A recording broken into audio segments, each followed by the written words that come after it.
Hey, good to have you here. I'm gonna be straight with you. I know a lot of Chiefs fans are tense right now.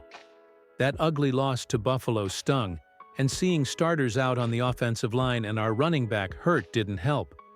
But before you start writing the season off, let me lay out the reality in plain terms so you can calm down, lean in, and watch how this usually plays out for KC. First, this franchise has a pattern. When pressure spikes, the team tends to perform better, not worse. You don't get consistent success. Multiple Super Bowl runs and sustained contention over nearly a decade, without a core culture that knows how to respond when things go sideways. Patrick Mahomes, Andy Reid, Travis Kelce, Chris Jones. These guys have been through the heat. Adversity isn't foreign to this group. It's familiar territory they know how to navigate. Second, context matters. The early schedule was brutal. Eagles, Chargers, Bills. Opponents who expose weaknesses when your offensive line is compromised. Those losses aren't collapse indicators so much as snapshots taken under unfavorable circumstances. Injuries are part of every season. The critical question is whether the team can plug those holes and adapt. Historically, this roster and coaching staff do exactly that. Finally, the league is weird. Numbers can look great on the surface for a hot start team, but depth, playoff experience, and the ability to adjust on film over a long season matter more than a handful of early wins. That's the edge I'm banking on for the Chiefs. Before we get into the team-by-team breakdown, tell me this in the comments. On a scale from 1 to 10, how worried are you about the Chiefs? And if you want more weekly analysis like this, hit subscribe. We're pushing to 6,000 subscribers, and every new sub helps grow this community. Now, let's start with the Raiders, because their situation is the easiest to read. The Las Vegas Raiders are a perfect example of what happens when talent doesn't translate into structure. Sitting where they are, it's obvious this isn't just a bad stretch. It's a structural problem. Statistically, their offense ranks near the bottom when you average points per game and total yards. That's bottom-tier football. Their defense hovers around the middle of the pack, but it's routinely forced back onto the field because the offense can't sustain drives. When your defense is on the field that often, even competent units get worn down. This team doesn't simply have weaknesses. They have no consistent way to hide them.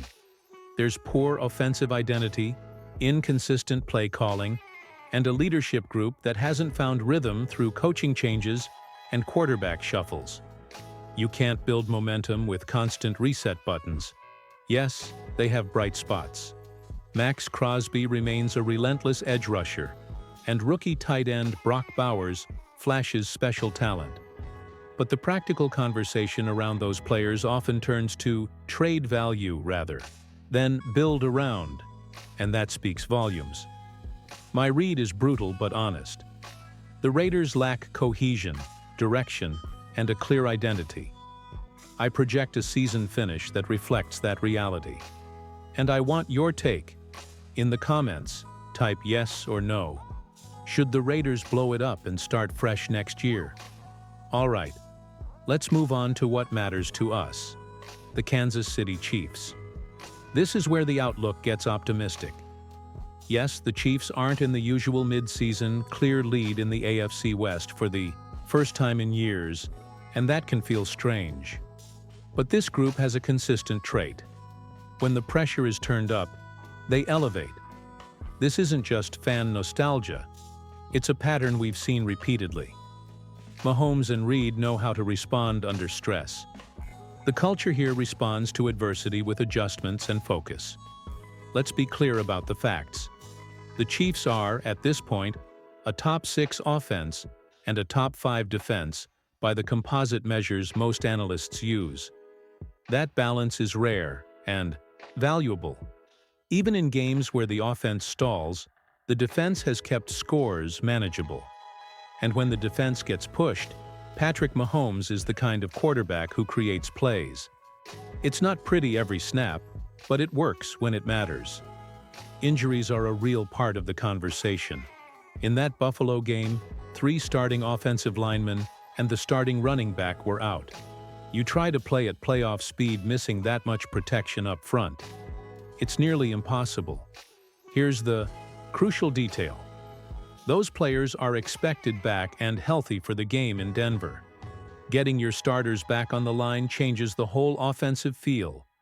Protection improves, timing returns, and Mahomes gets the pocket he needs to operate. Speaking of Denver, that matchup is a potential season-defining moment. Win in Mile High, and you really swing momentum back into Kansas City's favor. Lose, and Denver builds separation that's hard to claw back from. Beyond that game, the schedule isn't a cakewalk, but it's manageable. A few get-right games like the Titans and Texans where you can rebuild rhythm, and the tougher matchups, Colts, Chargers, Broncos again, that will truly test the Chiefs' adjustments. If Kansas City navigates those games and wins 2 of the 3 tougher tests, a 12-5 finish is a realistic expectation. Look, Andy Reid is one of the best in the business at scheming across a long season, and Mahomes is the type of talent you want when games matter most. This team doesn't fold under pressure. They sharpen. Who do you think needs to come back hottest after the bye? Drop the player name in the comments. Now let's talk about the Chargers, the team that's always confounding. Los Angeles presents this paradox. They look loaded on paper and have wins over big opponents, but they also struggle in games they should dominate. That inconsistency is the primary concern. A 6-3 record is impressive, and they've had quality wins, but they've also scraped by in games that expose vulnerability. The big problem for the Chargers is injuries up front. Losing Joe Alt and Rashawn Slater for the season is a major blow. When your offensive tackles are gone, protection breaks down, and the quarterback's game changes. Justin Herbert excels with time and structure. His timing and decision-making depend on trust in the pocket. When that collapses, he naturally leans on his arm and mobility to make plays. That improvisational style can produce highlight plays, but it's not sustainable across an entire season, especially once defenses adjust and film accumulates. Statistically, the Chargers are balanced, top 11 offense and a top 10 defense. But balance isn't the same as resilience. Depth, leadership, and the ability to handle attrition are what separate a team that contends from a team that fades. On paper, they might be the best challenger to Kansas City in the division, but experience and adaptability still tilt toward KC. My projection: the Chargers finish around 11-6, likely battling for a wild card, but falling just short of taking the division. Do you think Justin Herbert can carry the Chargers without his starting tackles? Yes or no? Leave that in the comments and argue your case. Finally, the Broncos. Real, impressive, but maybe peaking early. Denver's start has looked fantastic.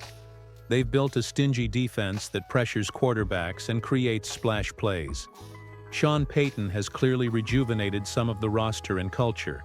But an impressive start doesn't guarantee a sustainable run to the end. Offenses will be the variable here.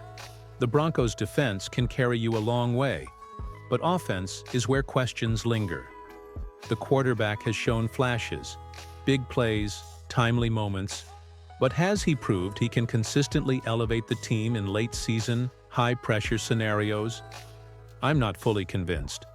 Poise in playoff-type moments is a specific skill. Not every hot start QB translates to late-season reliability. The other concern is predictability. As the league accumulates tape on you, opposing coaches draw up counters and take away strengths. If Denver's offensive game plan becomes readable or injuries sap depth, those early season advantages get neutralized. That's why the KC-Denver matchup looms so large. If Denver wins in Mile High, they can build a separation that might decide the division. If Kansas City wins, it resets the narrative and shifts momentum back toward KC. So how do I see the AFC West finishing? I give Denver a ton of credit.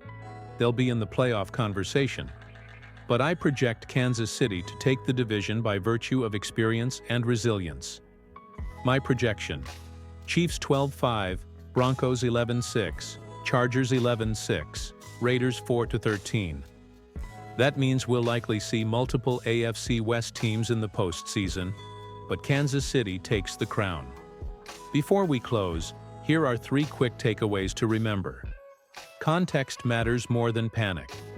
Tough early opponents and injuries explain a lot. Experience and adaptability win long seasons. The Chiefs have both. Key matchups, especially KC at Denver, will likely determine the fate of the division. Now I want you to do 2 quick things. First, drop your answer in the comments. Do you agree with my AFC West order? Tell me your ranking and why. Second, if you liked this breakdown, hit that subscribe button and help push us to 6,000 subscribers. Like the video if you want more week-to-week predictions and film breakdowns.